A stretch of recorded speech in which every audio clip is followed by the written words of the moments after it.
Shalom, saudara yang terkasih dalam Tuhan. Pada hari ini kita akan renungkan Lukas 1 ayat 5 sampai dengan 20. Lukas 1 ayat 5 sampai dengan 20. Saya akan baca dari Alkitab terjemahan baru ya. Pada zaman Herodes, Raja Yudea, ada seorang imam yang bernama Sakaria dari rombongan Abia. Istrinya juga berasal dari keturunan Harun, namanya Elisabet. Keduanya hidup benar di hadapan Allah dan menuruti segala perintah dan ketetapan Tuhan dengan tidak bercacat. Tetapi mereka tidak mempunyai anak, sebab Elisabet mandul dan keduanya telah lanjut umurnya. Pada suatu kali waktu tiba giliran kelompoknya Sakaria melakukan tugas keimaman di hadapan Tuhan. Sebab ketika diundi bagaimana lazimnya untuk menentukan imam yang bertugas, dialah yang ditunjuk untuk masuk ke dalam bait suci dan membakar dupa di situ. Pada waktu pembakaran dupa, seluruh umat berkumpul di luar dan sembayang. Lalu tampaklah kepada Sakaria seorang malaikat Tuhan berdiri di sebelah kanan mezbah pembakaran dupa. Melihat hal itu, ia terkejut dan menjadi takut. Tetapi malaikat itu berkata kepadanya, "Jangan takut, hai Sakaria, sebab doamu telah dikabulkan. Elisabet istrimu akan melahirkan seorang anak laki-laki bagimu, dan haruslah engkau menamai dia Yohanes. Engkau akan bersukacita dan bergembira, bahkan banyak orang akan bersukacita atas kelahirannya itu. Sebab ia akan besar di hadapan Tuhan, dan ia tidak akan minum anggur atau minuman keras, dan ia akan penuh dengan Roh Kudus sejak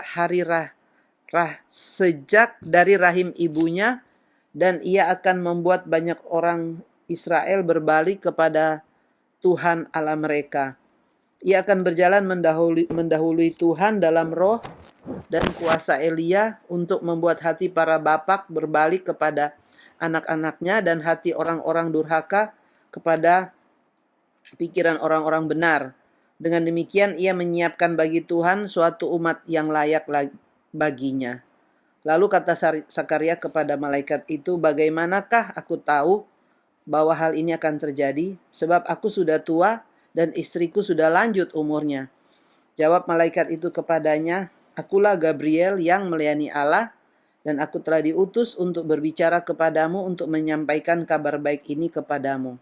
Sesungguhnya engkau akan menjadi bisu dan tidak dapat berkata-kata sampai hari ketika semuanya ini terjadi, karena engkau tidak percaya kepada perkataanku yang akan dipenuhi pada waktunya."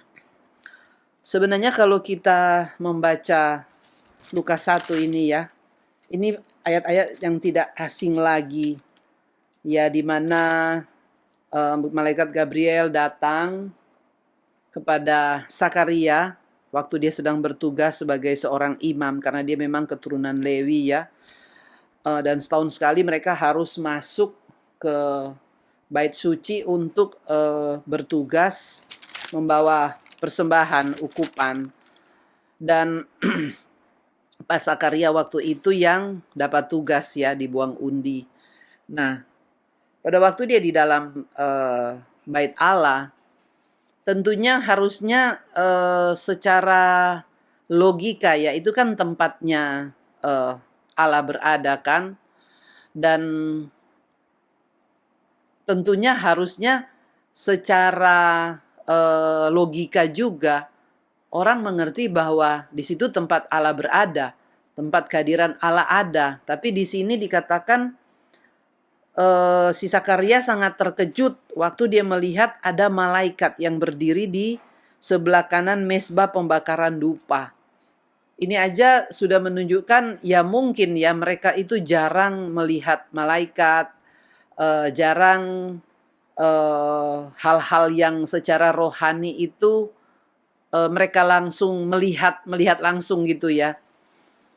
Dan sehingga pada waktu malaikat ini datang dan menampakkan diri kepada Sakaria, Dikatakan di sini ayat 13, melihat hal itu ia terkejut dan menjadi takut. Dia seorang imam tapi dia juga punya perasaan takut ya sebagai manusia. Dia takut, dia kaget, dia terkejut. Ya, tetapi malaikat ini, yaitu malaikat Gabriel, dia itu langsung berkata, karena dia tahu kan si Sakaria ini terkejut dan takut ya. Dan malaikat ini langsung bilang, jangan takut, hai Sakaria, sebab doamu telah dikabulkan. Elisabet istrimu akan melahirkan seorang anak laki-laki bagimu dan haruslah engkau menamai dia Yohanes. Ini peristiwa daripada cerita daripada kisah Sakaria ini mirip dengan ceritanya Abraham pada waktu itu ya. Di mana Sakaria kan waktu itu sudah tua bersama Elisabet. Makanya pada akhirnya dia nggak percaya bagaimana bisa gitu loh, dia dan istrinya itu sudah tua gitu loh. Tapi mereka sudah berdoa dari muda tentunya pingin punya anak. Sama kayak Abraham dan Sarah. Ya, pada masa tua mereka bahkan dikatakan Sarah itu sudah nggak punya apa tuh? Sudah tidak haid ya, kalau wanita itu sudah menopause. Wah, itu sudah nak mungkin lah bisa hamil walaupun dia masih punya suami. Tetapi karena janji Allah harus digenapi ya di dalam Alkitab, sehingga terjadilah. Makanya dikatakan bagi Allah tidak ada yang tidak mungkin. Tidak ada yang mustahil bagi Allah dan bagi orang yang percaya. Nah, kejadian ini menunjukkan bahwa pertama, si Sakaria ini doa-doanya dia itu dijawab oleh Tuhan. Makanya kan malaikat diutus oleh Allah sendiri dan berkata, sebab doamu telah dikabulkan. Nah, Elisabet istrimu akan melahirkan seorang anak laki-laki bagimu dan haruslah engkau menamai dia Yohanes. Dan setelah itu seterusnya apa yang akan menjadi tugas daripada Yohanes Pembaptis ya.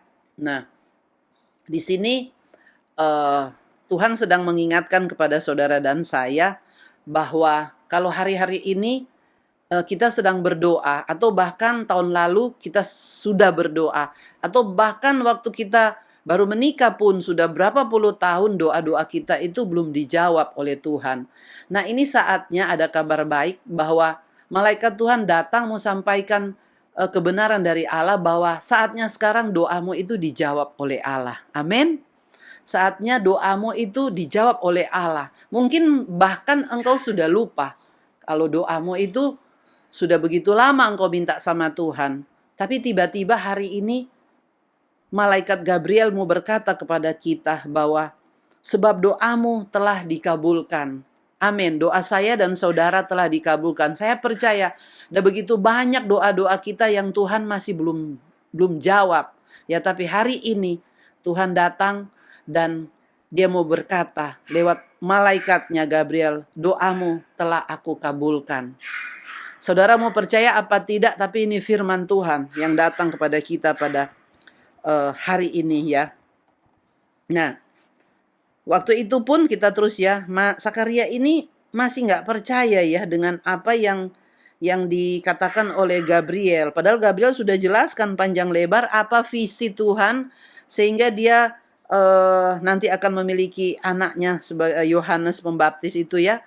Visi misinya Allah itu sudah diberitahu, nanti si Yohanes akan lakukan apa dan lain sebagainya ya. Tapi Sakaria ini pakai logika manusia. Nah, ini kita manusia tuh sering begitu ya. Kita sering mana mungkin sih, sudah terlalu lama, nak mungkin lah Tuhan jawab doaku. Itu sudah lewat kok, bahkan aku mungkin sudah lupakan ya. Tetapi ternyata Tuhan masih ingat loh, karena Tuhan itu tidak pernah melupakan apa yang kita minta kepada Dia. Ya, asal itu seturut kehendak Tuhan. Nah, makanya di ayat 18 si Sakaria bilang, bagaimanakah aku tahu bahwa hal ini akan terjadi? Sebab aku sudah tua dan istriku sudah lanjut umurnya. Nah, di sini betul-betul Sakaria tuh masih bertanya, masa sih gitu? Padahal dia tuh sudah dengar nubuatan si Yohanes akan tugasnya apa-apa aja gitu loh. Nah, akhirnya malaikat itu bilang, akulah Gabriel yang melayani Allah. Dan aku telah diutus untuk berbicara kepadamu, untuk menyampaikan kabar baik ini kepadamu. Nah, setelah itu si malaikat bilang, sesungguhnya engkau akan menjadi bisu dan tidak dapat berkata-kata sampai hari ketika semuanya itu terjadi. Karena engkau tidak percaya kepada perkataanku yang akan dipenuhi pada waktunya. Nah, akibatnya karena Sakaria tidak mempercayai apa yang malaikat itu katakan, ya. Padahal dia tuh utusan Allah, padahal dia tuh seorang imam. Jadi tidak menjamin ya Anda seorang pendeta, seorang hamba Tuhan yang sudah pelayanan hebat. Saya pun kadangkala masih seperti itu, tapi di sini hari ini juga saya mau belajar, mau bertobat lebih lagi karena ternyata Tuhan itu tahu apa yang terbaik buat saudara dan saya ya, buat setiap kita. Dan akibatnya si Sakaria karena dia itu seorang imam dan dia dapat hukuman ya daripada Tuhan dengan menjadi bisu selama si Elizabeth hamil sampai dia melahirkan, baru setelah itu dia bisa bicara. Nah, memang ada akibat buat orang yang tidak percaya ya, apalagi hamba-hamba Tuhan. Ini bahaya sekali. Kita harus bertobat bahwa kita lebih tahu banyak firman Tuhan, kita pasti dituntut lebih banyak daripada orang awam. Nah, itu yang bisa saya sampaikan pada saat ini. Semoga kita hari ini betul-betul berubah cara berpikir kita, iman kita, percaya kita harus lebih lagi dekatkan pada Tuhan, melekat pada Tuhan, bergantung sepenuhnya pada Tuhan, sehingga kita tidak menjadi seperti Sakaria. Tetapi waktu Tuhan mengingatkan bahwa hari ini doamu Tuhan jawab, engkau harus katakan, ya, amin, terima kasih Tuhan, aku siap menerimanya. Gitu ya, kita harus seperti itu. Mari kita berdoa. Tuhan, terima kasih buat saat ini. Hamba sudah sampaikan isi hatimu walaupun begitu terbatas. Tapi Roh Kudus akan terus bekerja mengingatkan setiap kami bahwa apa yang kami katakan berasal pada Engkau, itu mengingatkan kami untuk kami sadar sesadar-sadarnya bahwa kami tidak perlu takut ya Tuhan di dalam kehidupan ini. Bahkan doa-doa kami yang sudah kami panjatkan bertahun-tahun yang lalu, bahkan mungkin hari ini Engkau menjawabnya, saat ini Engkau menjawabnya, dan kami sangat bersyukur, kami berterima kasih, kami percaya Tuhan, kami terima dengan iman semua janji-janji-Mu itu Bapa dalam hidup setiap kami, dan berkati kami sepanjang hari ini, sampai besok hari Tuhan, bahkan sampai nanti kami tidur malam hari, kami percaya sungguh perlindungan-Mu, kuasa-Mu ada dalam hidup kami, sehingga kami tidak selalu takut Tuhan, tapi kami harus punya keberanian daripada Roh Kudus sehingga kami selalu boleh keluar sebagai pemenang. Berkati Tuhan anak-anak-Mu, hamba-hamba-Mu yang mendengar kebenaran ini, biar boleh semakin dikuatkan dan diteguhkan. Hanya di dalam nama Tuhan Yesus kami berdoa. Haleluya. Amin. Tuhan berkati.